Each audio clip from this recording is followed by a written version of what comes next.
Hello, denizens of the internet. The world is consumed with earth-shattering news. There will be no season 2 of Disney Plus's TV series, The Acolyte. I know, shocking.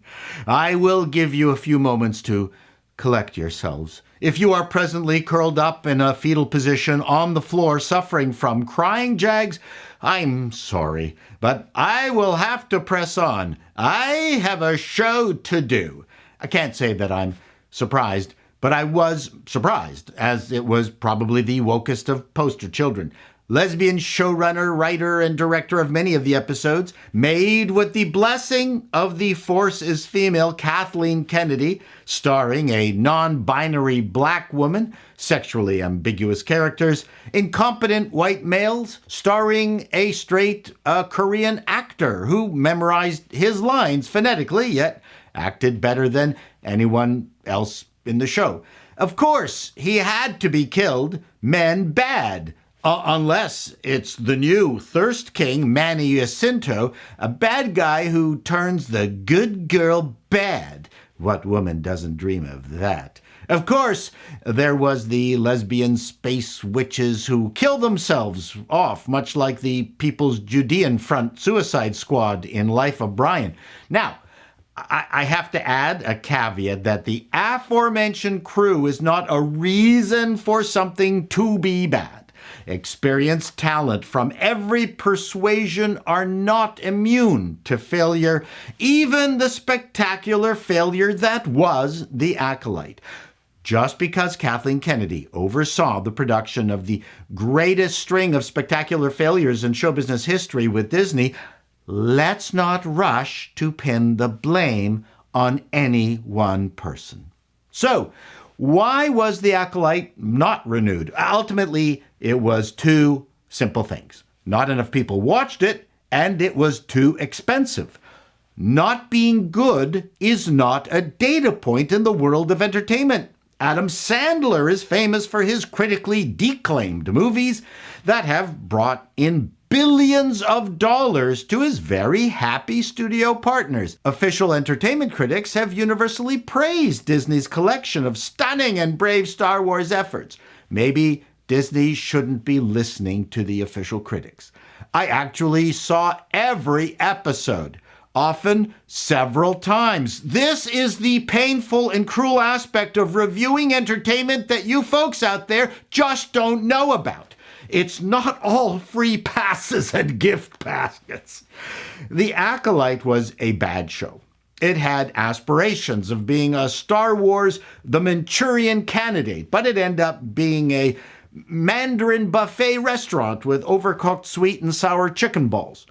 Perhaps in the hands of a competent writer, it could have been, but Leslie Headland, the creator, was not that person. So, we now know this show was bad, but not in the good Adam Sandler bad way, and was a ratings failure. It seemed to have been well enough sampled at the beginning, but unfortunately, it was laughably dreadful from the get-go.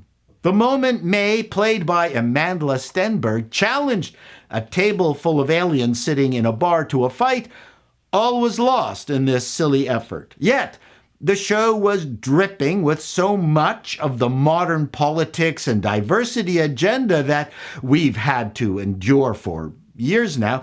I'm sure the like-minded cast must have thoroughly enjoyed the experience and expected The Acolyte to finally break the curse of that famous aphorism, go woke, go broke.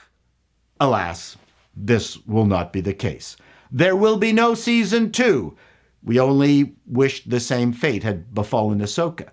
One of the problems with many streaming shows is that they don't know if they are a network TV show, a movie tortured and stretched to its limit across 8 episodes, or the natural inheritor of the legacy of engrossing multi-episodic TV such as I, Claudius. The Acolyte was none of those things. Yet it cost a reported, eye-watering $180 million, little of which seemed to have made it to the screen.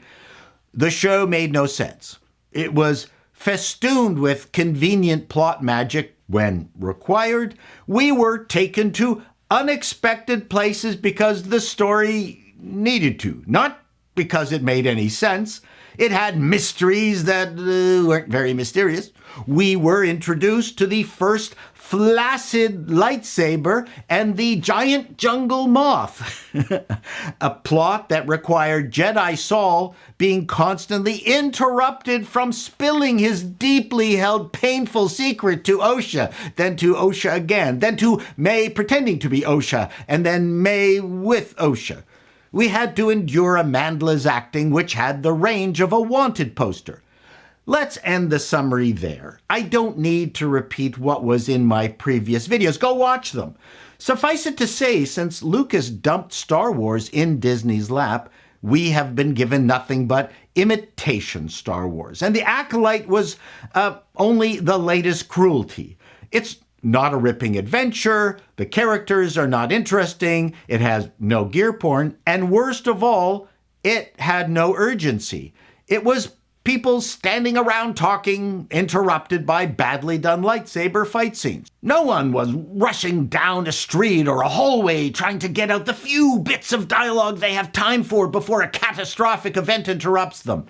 Except for the first season-ish of The Mandalorian and parts of Andor, we have been served nothing but imitation Star Wars. It's as if none of the original movies existed any longer, and Leslie Headland and company only learned about Star Wars from long-lost audio cassette recordings of people reminiscing about their experience watching the movies.